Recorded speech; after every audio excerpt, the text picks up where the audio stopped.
You are now entering the Cue the Muses podcast. Please reserve submission of any joy meter statistics until after the program.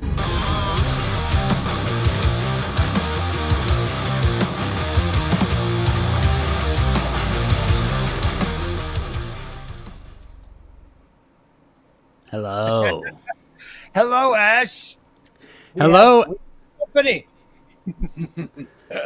You are our first guest ever on the podcast, my friend.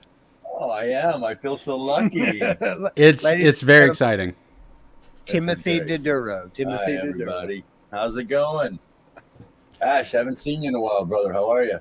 Dude, I'm doing way better than the last episode when I was having all kinds of technical difficulties and I, right out of the gate, started cursing about life. But I'm doing way better. The last episode was something like, hello, this is Cue the Muses. StreamYard fucking suck. Yeah, pretty much. That's where I was at with it. But no, I'm doing great, man. How are you doing? I'm doing very well. Yeah, it's good to see you, man. You too, man. You know, we're hanging out. So Tim and I have been doing songwriting sessions for the last. Today would have been. We didn't write a song tonight. Tonight we did some like editing on the four. So we've got 4 songs now that we've written just as a weekly get together, sit down, start with nothing, and end with a song, with a pre-production song. So tonight when we got together, Tim came over to my place and we just went through the 4 songs and made some small edits and just arrangement corrections and things like that. But this has been another interesting songwriting avenue, like in the way that we've been writing songs, because when we wrote the songs for Cue the Muses, it was me and you, Ash. It was Dick and Ash, or Ash and Dick. It was Always Ash and then Dick. Yeah, it's the 2 of us writing without any other musicians. It was just us collaborating on a project. And now with what Tim and I have been doing, it's the same thing. It's just a much different perspective because Tim, from the drumming standpoint, we're not playing music. We're not playing in the room. There's no drum set over here. We're using a drum program to put the drum patterns that he's coming up with into the program, and then writing music to that and building it from that foundation. Are you guys using that electronic drum kit there as an initial base? We're using Superior Drummer 3, the drum program that I have. So it's like, but it's not run to your kit. That electronic kit. Oh, okay.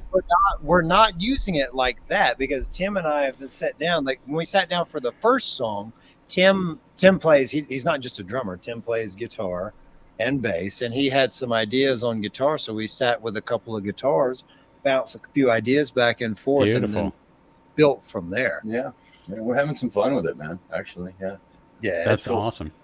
Yeah, it's really fun. It's like so this is another avenue of songwriting. But to bring back to Cue the Muses, which is what the podcast is about, and everybody listening, when we wrote the album, you and I, Ash and I, when we wrote the music for this, we reached out to Tim, and we've talked about this before, but we landed on Tim as a drummer, and yes. I had confidence in Tim. So Tim, we sent you these 5 songs, and they're long songs. Well, at first, actually, I think you just sent me maybe 1 or 2 because maybe they weren't all written. I know. I think what was originally going to happen is you guys were going to get numerous drummers. That's right. That's right. And then my gosh. I think I talked you guys into like having some continuity between, at least just maybe the rhythm section in general, and I had forgotten all about that. You're absolutely right. We because you and I, Ash, wrote these songs and we were thinking of collaborating with as many people as possible at the time, I think. And when we sent it to Tim, we did have the idea that we would use numerous drummers from the area. And Tim was like, no, it's just, you need to let me have a well, and I think part of the instigator for that idea was, it'd be cool dynamically, I guess, to have different, but really it was almost like, who are we going to get on board for how much this is going to take to participate for all 5, not just recordings and coming up with parts for these weird songs with all these weird time signatures, but also showing up for filming, multiple times, multiple days per music video, counting on them to be able to show up. If we put all our eggs in one basket with one person, and then that person, people leave bands and stuff. And we don't even, and at the time we weren't sure who we were getting, and then enter Tim Diduro. Right. When you guys gave me that, it was so funny. I was like a charting fool. Like these songs, obviously, everyone knows that they're a little on the long side because you're writing for a music score, basically. Yeah. Can you get that mic just a little bit closer to you? You're a little quiet. I totally want to hear this. Yeah. So I do remember. Oh, yeah. So I do remember going through all of the songs and charting everything out, and I'm thinking to myself, you guys are just beautifully, incredibly. Like, this is like wrapping my head around, algebra plus some, So I'm charting everything out, and I'm okay, let's see. What is this? This is 6/8. Okay, 13/16. Certain little things going on. Wait, what is that? What are they doing there? So I've never heard this side of it before. Oh, We've it never was had cool. this discussion. So I had to chart everything out, obviously, before we went to Brett's and we recorded everything. And I think that's the reason why I wanted to do it all, because once I start charting the first song, I start going into all of them once you sent me all of them. And then it was like, okay, I get it. I know what's going on here. And, yeah, that's funny. That was the same thing that Brett said too. Like, it was, we had sent Brett a couple of scratch tracks, like, this is kind of what we're doing, and he didn't say, okay, I get it, until we were there tracking with you.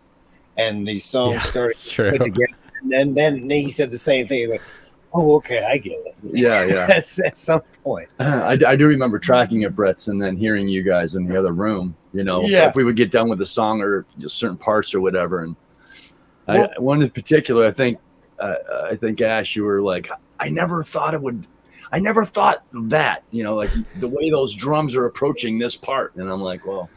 Yeah, it was like unboxing presents on Christmas morning, the day we did drum tracks. Because Ash, you had written these songs, and it was how long? I mean, it was probably 8 months, 9 months, a year of somewhere along there.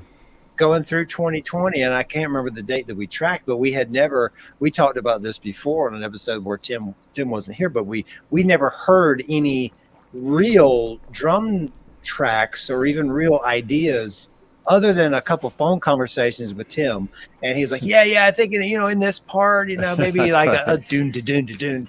Just most of it was visual descriptions you were providing, which is, I identify. I was like, he's kind of talking like I used to talk to my band members and be like, well, I'm picturing gears here and a clock. And actually, when we get past that, there's a canyon.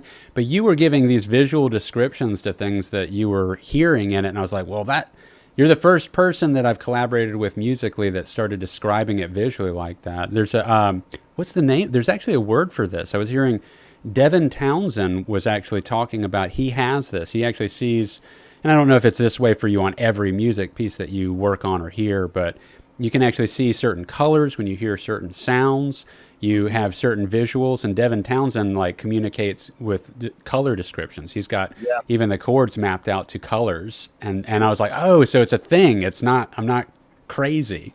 But when you started talking, I was like, oh, I could communicate with Tim. That's going to be really, really cool to talk on that level. Yeah. Well, the arrangements themselves, they were quite amazing. There was a lot of pits and valleys, a lot of turns and twists. And that was something, very progressively that I did love. I've never really played like that. Maybe when I was younger, but to be able to kind of convey to you over the phone before we went into the studio, it was fun. Because some of it was very visual, some of it was like a beatbox out of my mouth, like, okay, there's this part here, and blah blah blah. We can. So, yeah. And then when we sat in the room in the engineering room with Brett. Because at the studio, so the drums are in a whole other area. We can't see Tim. Like in the studio setting, if I can paint the picture, is like we're in the room with the engineer, Brett, and in another room somewhere else without a window or anything is Tim with a drum set. and microphones. And we can hear him. And my charts on the ground. He said charts, yeah. And it was like, Right. so we're in behind Brett, and then okay, the first song, I don't remember which one we did first, but I just remember like It was cult classic, which is now Afraid. Yeah. oh yeah, and it was like it started, and then it unfolded like a journey, like it read like a novel as Tim started laying parts, and it was some parts were just went on, and he nailed it longer than I ever would have expected, having the first take, never having actually played anything to it, and then it just got better and better. Well, thank you. You know, the funny part for me was I actually had like almost 3 different parts written for every part of each song. Oh, wow. Yeah. So, you know, if I came in this way in a different dynamic or a different time frame or whatever the case may be, but I tried to get as much possible before the recordings. Mm-hmm. So as I'm laying it, you know, if you guys were like, oh man, I don't know if that part's going to work, you know, maybe you should do something different. Thank God I didn't hear any of that. So it was very, Dude, I don't think I said that once. Yeah, there was nothing. The only thing that I remember that we edited drum wise was there was one song where a chorus was driving, and we put a halftime. You had done a halftime on a previous chorus, Right, yep. and on like a later chorus you just drove it, and we said, oh well, let's just put the halftime in a minute, and that was the only edit. Yeah, that was one 12-second piece out of a 55-minute long EP. Yeah. That I think the only drum idea I threw out there, the singular thing, was actually in Afraid, and it was just when it got soft. I was talking about like I'm picturing kind of like a rim shot, just kind of like metronoming it out a bit, and that was it. That's the only the whole freaking album. That's it. Yeah, TikTok like a clock. I remember you were saying that's that. right, the clock. That's actually, guys. Let me cue up just that soft part real quick, because what you do is you kind of like dredging on that, and then it goes to this groove. The groove that it goes to, I just love. This is just like a little 30-second clip of that. Let's just so the audience can kind of know what the heck we're talking about here.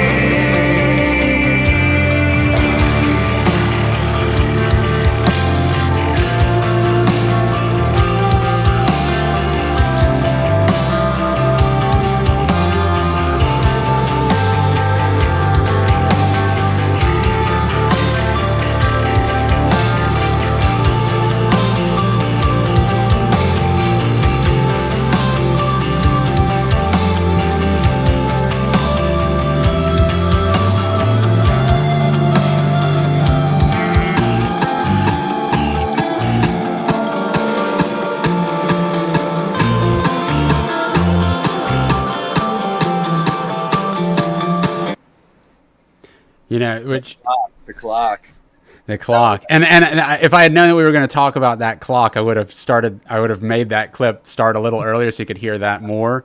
But that's you got that clock going, and then it goes into that groove, and the way it just makes you move, man. It's just so great to give that groove to something that could have been so straight. I really didn't want that part to be straight. I really wanted it to just feel like it settles in, it sinks in, and it pulls you in, and that groove is what does it.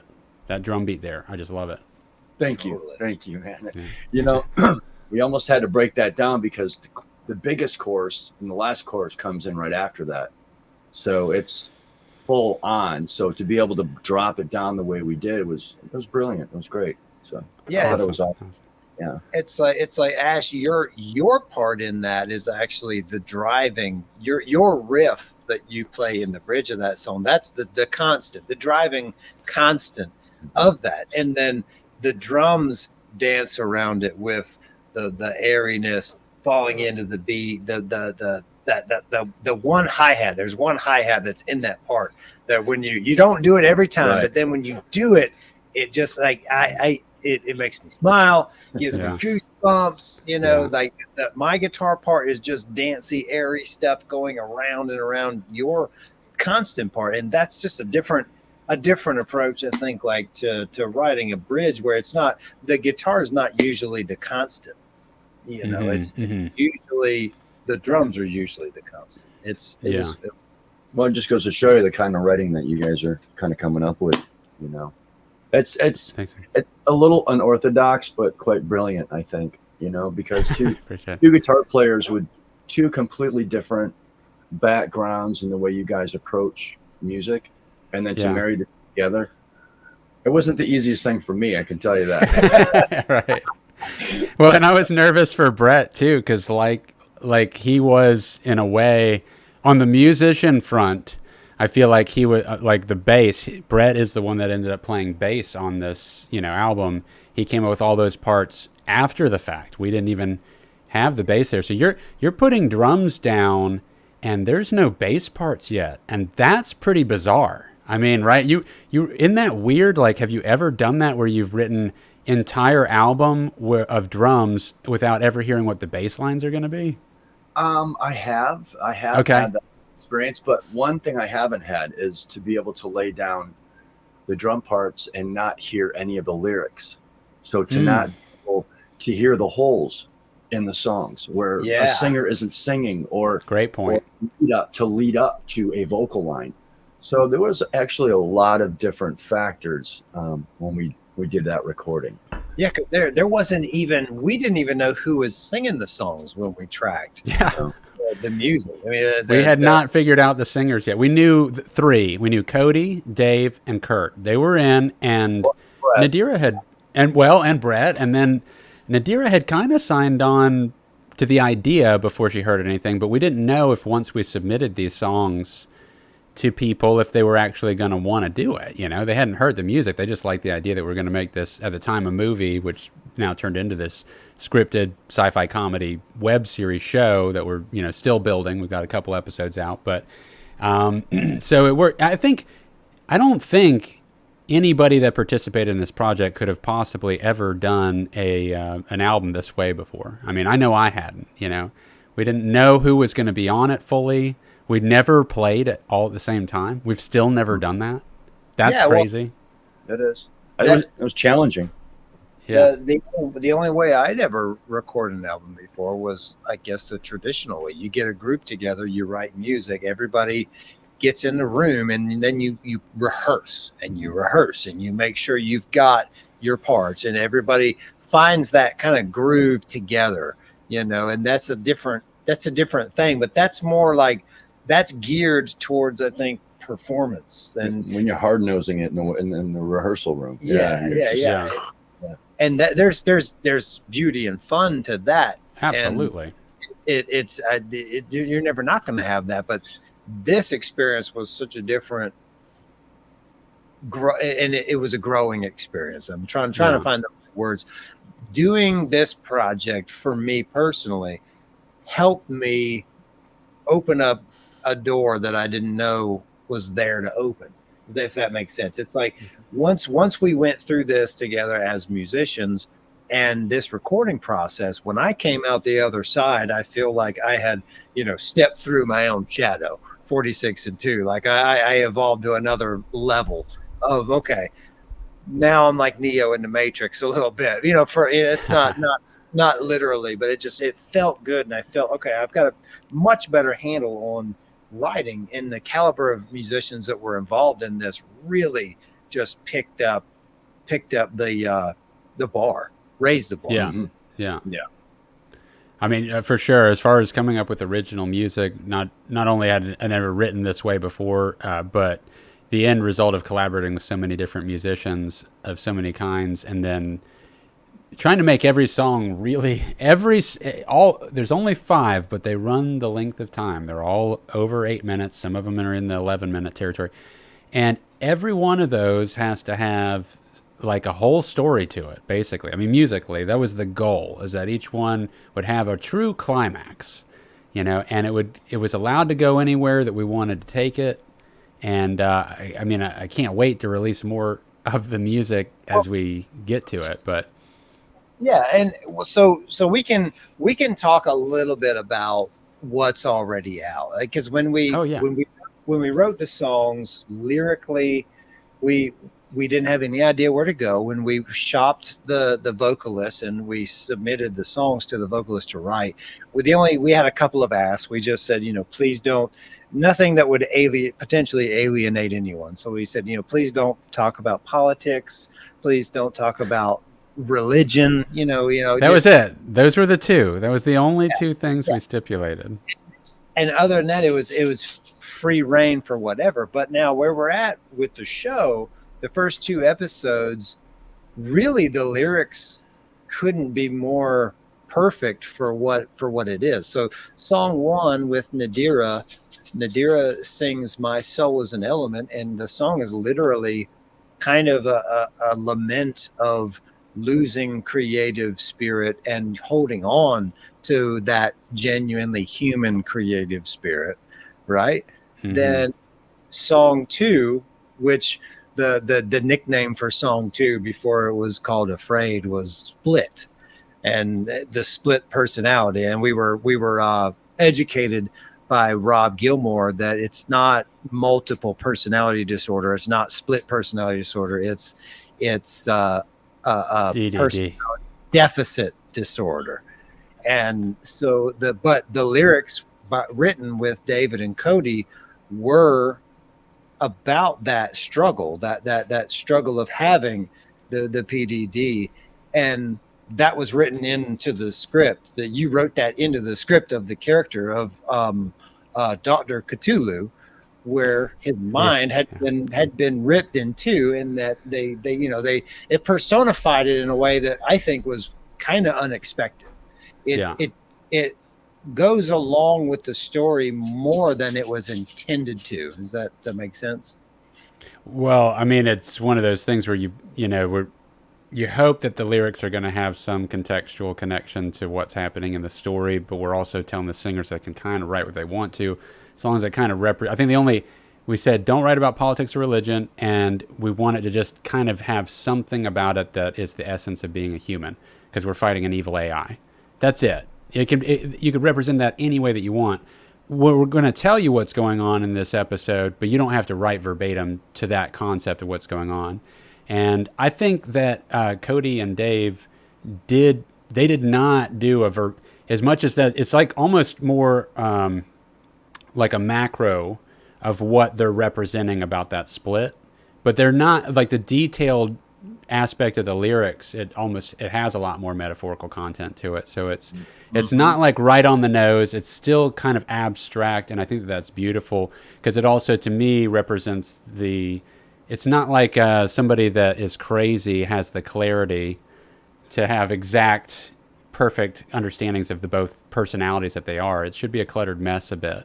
And I feel like the way that they kind of intertwine together, and the aggressive aspects and the soft aspects of the two different singers, it was all great. But again, just to bring this back home to the percussion, I mean, that was the weirdest song, in my opinion, of all of them. Time-wise, it had the biggest weird gap in it. It was the biggest mystery to me of, is this just going to kind of go to a dead zone with this really pretty, what I thought was pretty guitar stuff, floaty guitar stuff, but it's like, how is this going to feel like it's not just a big break in the song that's dead? I want it to feel like it's really building towards something and still musical. And I felt like when the drums came in, it was such a relief, honestly. I wanted that part to be magical. And when the drums came into it and I could hear it, I was like, okay, it still sounds like a cohesive song. It's not some weird break and just some floaty guitar stuff. They breathe, right? Yeah. When you laid them, it let the drums be the lungs of that song and breathe. Well, yeah, I try to be very aware of kind of the vibe of what the guitars are letting the listener, how they feel, like how it makes you feel. Sometimes that's a good approach as far as a drummer, Okay, absolutely. Let's do this. Try to match that. Hold on. Drummers everywhere, take note. Hold on. I mean, like you don't usually hear drummers say things like that. It's someone like you're in tune with the song as a whole, not just okay, what am I going to drum? Right. You focus on all of it and the emotion, feeling, and like you guys talked about earlier, you have a visual concept of the song. It's not just an audible thing. It's an audible, it's a visual, it's a feeling that you're bringing forth. it's adding to it, not taking away. That's the best way to put it. You know? Yeah. Absolutely. It really is adding to it. And I remember that was a point in our first conversation that I wanted to make very clear to you, that we didn't just want drums to be backbeat holding it down. Like, we wanted it to be an opportunity. I think I said, if there's ever been something you've been in where you could just show off, you know, and showcase, like, you're completely allowed to do that. You don't have to do that, but in every way you're allowed to just, because the thing is, all my favorite bands, all of them, all my favorite stuff, the drummers are all great. Me like too. they're standout. I know. Yeah. Well, there's a saying, right? Like, you can have a band with a great guitar player, one of the greatest guitar players ever, and one of the worst drummers on the planet, and that is going to be an awful band. Mm-hmm. But you can have a band that has a really not good guitar player, and as long as the drummer is fantastic, that is a fantastic band. It just happens, because drums are primal. That's an older instrument than stringed instruments. So drums is like a primal, instinctual thing with humans, to rhythmically beat out a pattern. When I was a baby, one of my earliest memories of being human and being musically inclined was like tapping out patterns in my teeth, chattering my teeth as a child in the bed, and not being able to finish until I made a conclusion to whatever the rhythm was I was chattering in my mouth. And it's like that's built into us instinctually. It is. I remember my mom used to, she would be vacuuming the floor, and I would hear a harmony of the, I would hear a third or a fifth, and not know why I was attracted to harmonizing with that. With the tone. Yeah. Oh, beautiful. Beautiful. I had no natural instinct whatsoever. I remember learning that the idea that when you're singing, that the reason it sounds good or bad is if you're actually singing in the key that the song is. I was like, what's a key? I didn't even know. I thought you just say it, but people are really good at saying it. I don't know why. I didn't know why it would work, but mine sounded so bad. It's like, because it's not in key, dude. Like, I was like, I was not musically inclined at all. I fought for everything that I've obtained with music. That being said, I want to play another clip from Afraid real quick. I think this has some cool drum stuff in it too. Let me just cue this up real quick. Oh, I don't want to cue up the one I already cued. Which one did I cue? I think this is the hard part about having it pre-cued. I think this is it, guys, and I'll stop it if it's the wrong one. You ready?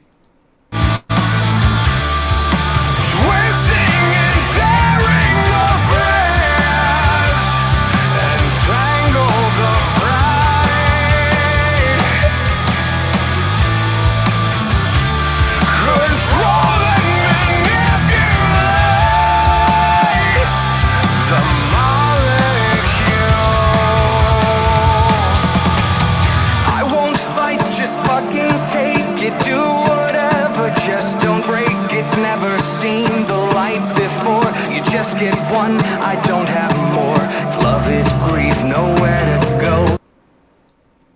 So that had a little bit of that click in it. I played those backwards from one another. No, that had the chorus line in it into that ticking tick-tock part. Yeah.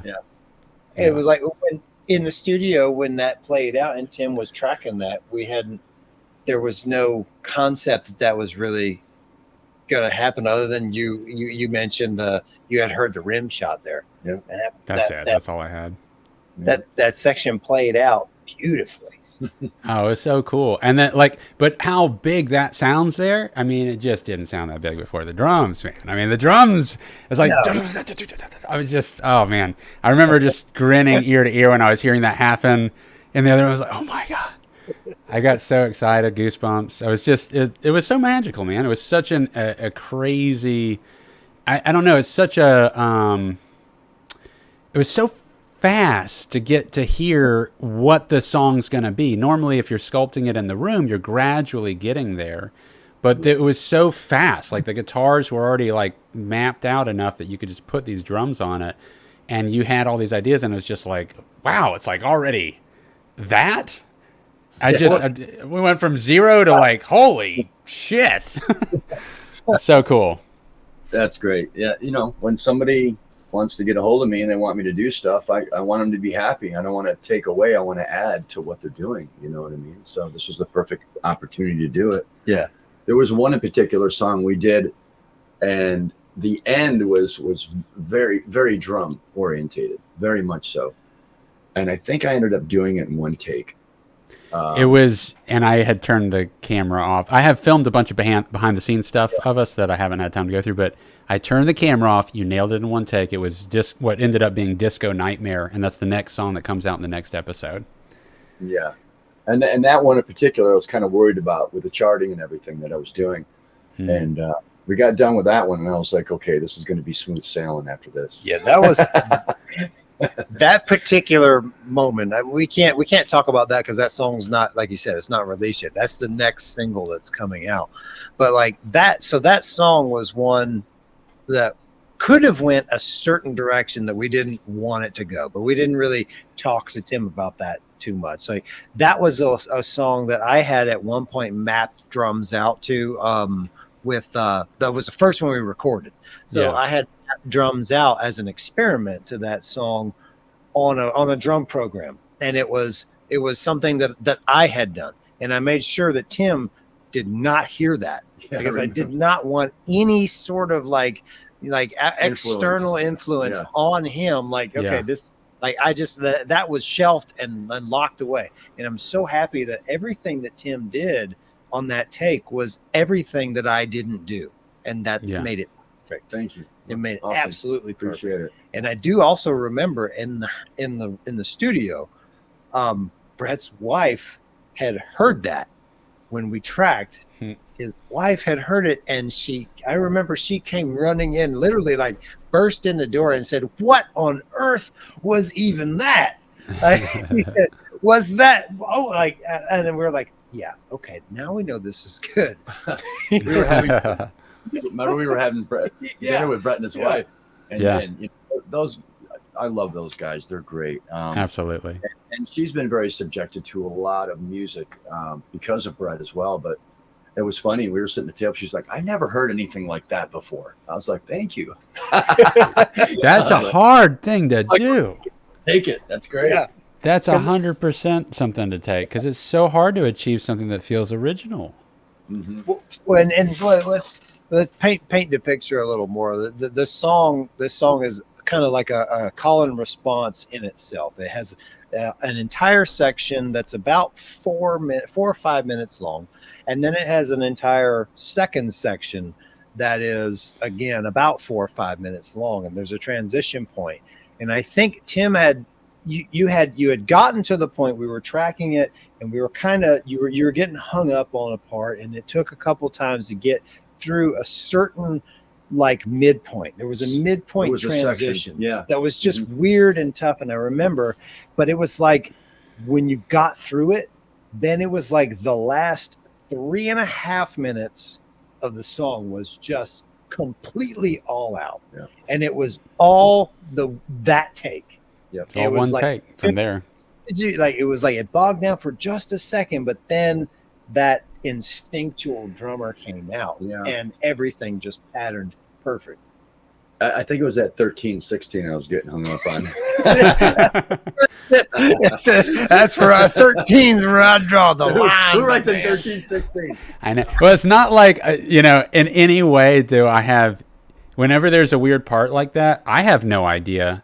I don't count it out. I very rarely count things, period. The only time I count things is if it's like done for a long stretch of time, just to count the amount of times that I did the loop, just to know I've done it 12 times. It's time to go to the next part, which is rare. But I never know what the time signatures are, and that's always been an issue. Well, not an issue, but a learning experience, even with other drummers that I've worked with in other bands, because I tend to write weird time stuff. And I will just laugh. like, that is ridiculous. I'm sorry that it's like it's a 6, 7, and then it goes to an 11 here. You really wrote a part in 11? That doesn't even make sense. So I wouldn't have any idea because I never count. you don't count either. I don't count. I don't either, but you guys made me. I mean, you literally made me chart. I had to chart and I had to count. But That's cool. That's cool. And- Well, and then on the other hand, there was like I'm going to play a clip here from Two Bears. You know, this song was the first one that we released. Little clip from the music video. The drums just make this part so cool. We even had pauses in there for drums. We wanted drum fills to happen here, so you delivered. Here's what this little chunk is. Oh, my mind is spacious like a cave. I was born to be chained and brave. Everything's starting to just sound the same. Let's show them that our hearts cannot be tamed.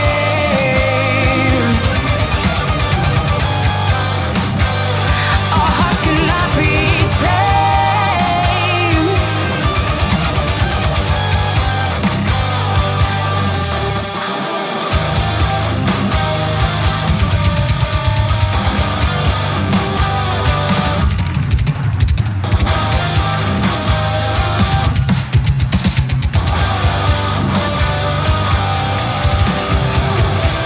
And are you satisfied living where creative dies?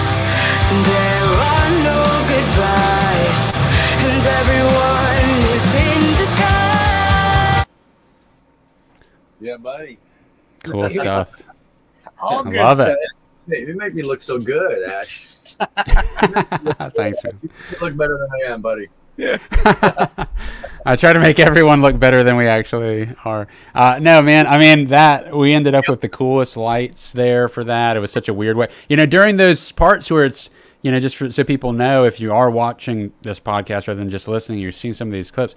When it's going to that dark room that Tim's just going off in, so we're all in that room a bit, but it's really evident with Tim just because it's like such a cool center shot, lockdown, full drum kit, going at it.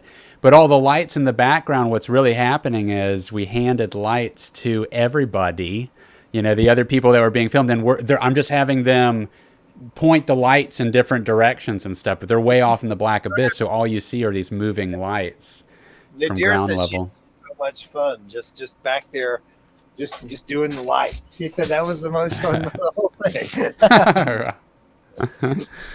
It's fun stuff. But yeah, man, that stuff's great. I can't wait to show the other stuff that's coming up. I mean, every song has something to offer that's like, wow. I mean, just as musicians, I just think that it has a lot. It's very interesting textural music. There's a lot of layers of dynamics happening there, even though there's actually not a tremendous, there's actually very little stacking of tons of instruments and tons of guitars. It's really pretty much just a couple of double track guitars, drums, and bass. It's not like we have a bunch of synthesizers going or abstract sound effects, and it's pretty amazing that it ends up sounding as full and big as the parts end up getting in those areas. But I love that it's actually really just the meat and potatoes of just some guitars, bass, and drums, and then some killer singers. Yeah. And, and Brett's production is just off the charts, I mean, that's what gets it to that big sounding level. Yeah. When we tracked it with the guitars, it was, Brett's notorious for giving bands, if you're a band and you record with Brett, one of the things about that is that rough mix. You get a rough mix when you leave, and his rough mixes are like they're releasable. They're amazing. It's like it sounds so good as soon as he's done. It's because of the way he does it. When you're a band, you go in, day one is scratch tracks and drums, and then it's other half of that day is the drum edit. So then when you're stacking guitars and bass on day two, the drums are more or less complete. And that sound with Brett, we didn't get that when we left, when we did this, because again, like you said before, the bass wasn't done. We tracked drums, we tracked guitars, we went home, and we didn't get that rough, Yeah. that Brett Hessler rough mix. And then when we started getting the emails, I remember when the email, whatever the first one was, and he had put the bass to it. And this is a guy. I don't want to put Brett too high on a pedestal because he's already up there. He's amazing. Yeah, don't put him on a pedestal. There was never any showing him of what lick this was, where we were playing this. He just wrote and did the bass, and it was there was never anything where I was like, "What? Hey, Brett, what did you do? Why did you do that?" No, it was like, "How did you do? Hey, how?" Yeah. Okay, when those mixes came back in, they were so good. The bass was absolutely perfect in every point, and I would totally have to agree. I mean, on a drummer standpoint, as a rhythm section, to be able to hear the rhythm section after the fact, of not being able to track it together, it's great. It's really, really totally. He just knows. Go ahead. It's interesting because I think he's the only bass player that wrote on top of music that I've collaborated on. That's a amazing singer too. And I think that gives, I think they're not to say that you can't come up with amazing bass lines if you're not a singer, but I'm just saying, I feel like the kind of bass lines that he came up with are so, I feel like his vocal ability is a part of how he came up with those ideas. It really made the melodies just sit together in a for such complex music, it became a lot more singer friendly, I feel, when the bass lines were put in. It just kind of it gave everything that easier to follow. It's not like he was doing simplistic stuff either, but he held it down, and it was just so pretty, and it was like a way to have a counter melody without dominating, without cluttering it up. It helped solidify what was there. And I think that's part of the reason that the vocals, like everyone's singing parts, came out as cool as they did on the songs, because the bass congealed it together in such a way that I think that would have been very hard to write if it was just somebody doing nothing but runs or something, or just playing the root notes, Yeah. Yeah, I would totally agree. Very happy when I heard bass tracks. I was like, yes, go Brett. Yeah. Yeah. It was very cool. He's got the experience. I mean, look up Creed Shreds. I wish we were allowed to play that. I mean, can we play that sometime? We got to see if we can. You could probably play Creed Shreds. You couldn't actually play Creed. If you don't know, look up Creed Shreds and find the one on top of the building in Orlando. Brett's in the video. He's playing bass in that one. Yeah. I think it was actually the Cowboy Stadium, wasn't it? Might have been. Okay. I remember nighttime. Yeah, I think it was Cowboy Stadium. Nighttime. It's awesome. Yeah. So cool. Well, gentlemen, I hate to cut anything short, but I do have to finish videos that are due in the morning and pack up to go film and then go film. So I'm asking, are we good? Is it okay to pull away from this for the night? I think we're okay. We're at 45 minutes. Tim's here. We got to talk. We got to talk about drums. We talked about recording. We talked about we didn't talk about anything but the music, I think. Yeah, today. That's good. That's good. I don't have an issue with that. It's something to talk about. And this was episode 10. So we've made it to 10. We've done this 10 weeks in a row. And on our 10th episode, we had our first guest, which is the backbone to the core of this band, our drummer, Tim Diduro. Ladies and gentlemen, this is not the last time he will be on this. And obviously, he will be appearing in the coming episodes as we are able to release those. So exciting times coming. And Tim, I love you, man. I wish we were somehow closer. Yeah, me too. I love you too, brother. Miss you. Miss you too, man. We're all going to get together here real soon. Yeah, I'm lucky. I get to hang out with Tim once a week. So. Yeah, I know. That's great that you guys are working on some stuff, man. I'll be up there in 2 weeks. I'll be up there for a week solid with you, and I'm actually Here's what I'm going to do. I'm going to talk quite a bit about this on the guest spot that I'm doing with the podcast in Tallahassee. Jeremy Taylor and Jade and Rob Knowles have Off the Record podcast that they do every Wednesday night. I'm scheduled to be on their show Wednesday night. That's the first week of September. I think it's the 5th, September 5th. I'll be up there at their place in Tallahassee and talk about the music, talk about writing, talking about Tim. So, if you're tuning into this one, tune into that one. Little plug for them. They'll be plugging us, kind of just a back and forth. But I will be in Tallahassee, so I'm going to come see you. You'll at least get to see. Yeah, Maybe, and if I'm not filming or something and they want me up there too, then I'll try to make it. That's always the Wednesdays are tricky, but I let me know when you're actually doing it officially, and if I can make it up there and they got another mic and they want me up there, I'll try to get over there. I will. We can talk about it off podcast, but if off the record. If we need to adjust the time a little bit, if you need to do a little later, I'm sure we can. Okay. They go live with theirs. They do theirs live. Right, yeah. Yeah, they don't do a pre-recorded thing. Gotcha. All right. Guys, it's been awesome. I can't wait to see you around the corner. And I guess I'll be the one. I'm going to actually click on the end recording this time. So, guys, if you haven't seen it, cuethemuses.com. We have free episodes. It's a scripted, as you can read at the bottom. It is a full production scripted rock, sci-fi, comedy web series. We have 2 episodes out. In each episode is a new music video unveiling a new song off the album. And every song features a different singer from different bands throughout the Southeast that teamed up with us. So it's a massive undertaking on an independent level, and we appreciate all the support we can get.